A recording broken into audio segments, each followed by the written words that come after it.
Semua orang itu kelihatannya sibuk banget ngikutin tren Instagram atau TikTok yang bisa bikin mereka tuh jadi viral. Tapi Hugh Grosvenor ini beda banget. Iya sih, dia tuh gak cuma milenial biasa. Dia milenial yang punya duit lebih banyak daripada King Charles. Nilainya bisa sampai miliaran pounds gitu.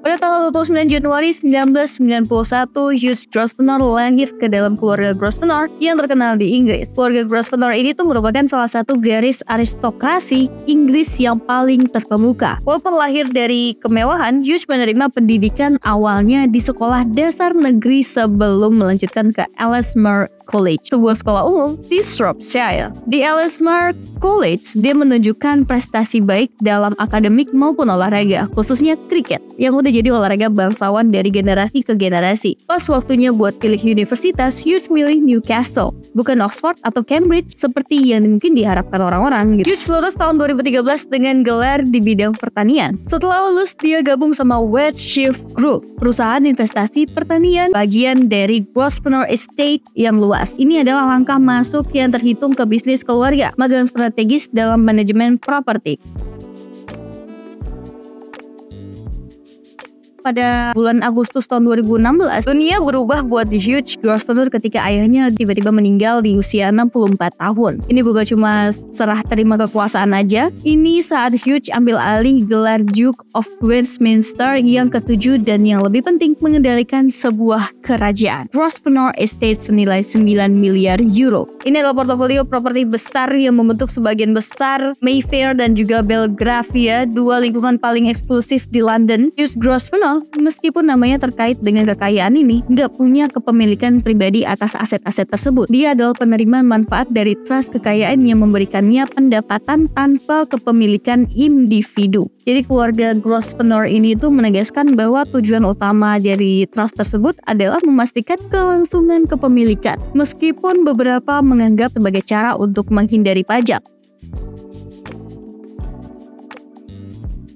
Dengan kepemimpinan penuh Hugh Grosvenor, Grosvenor Group telah berkembang menjadi ikon real estate dan juga investasi internasional abad ke-21. Dengan properti di seluruh dunia termasuk di Vancouver, Tokyo, Hong Kong, San Francisco, dan kota-kota Eropa lainnya. Hugh Grosvenor nggak terkait sama masa lalu. Dia punya wawasan bahwa bahkan imperium terbesar harus beradaptasi buat tetap relevan. Mereka berinvestasi strategis di startup agritech dan juga usaha makanan yang berkelanjutan kayak The Jackfruit Company yang bikin alternatif daging dari nangka, dan Perfresh, perusahaan yang menyediakan sistem atmosfer buat transportasi produk segar. Investasi model Ventura ini adalah bab menarik lainnya dalam warisan Grosvenor. Grup ini menuangkan sekitar 2,1 juta euro ke Commonplace, platform keterlibatan digital untuk perencanaan komunitas, dan juga ikut dalam putaran pendanaan seri A untuk Qualys Flow, perusahaan teknologi konstruksi yang berfokus pada manajemen resiko lingkungan di antara investasi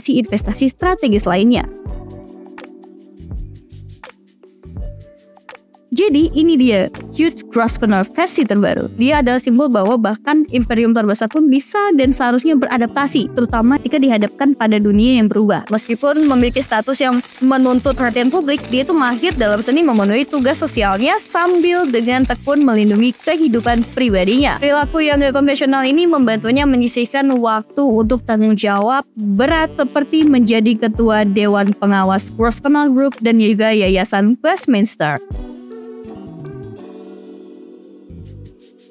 Tapi bahkan Hugh juga nggak bisa nih sepenuhnya menghindari yang namanya sorotan ketika dia menjadi pusat perhatian selama pembicaraan tentang ketidaksetaraan sosial di Inggris. Karena kekayaan yang diwarisi dan juga kepemilikan properti keluarga Grosvenor ini semuanya sah secara hukum tapi dianggap meragukan secara moral bagi beberapa orang. Lalu datanglah Paradise Papers, sejumlah 13,4 juta dokumen rahasia yang mengungkap akrobat keuangan dari berbagai individu di perusahaan terkenal termasuk keluarga Grosvenor. Sampai tahun 1999, jutaan pound sterling dialirkan ke perusahaan luar negeri dengan 50% saham di anak perusahaan yang bertanggung jawab atas operasi keluarga di bagian utara dan juga Australia yang dikendalikan oleh entitas surga pajak. Meskipun sepenuhnya legal menurut hukum Inggris, paparan itu memicu keseruan reformasi gitu ya, untuk mengatasi yang namanya keuntungan dan juga kekayaan yang diwarisi dan juga kesenjangan sosial yang tumbuh.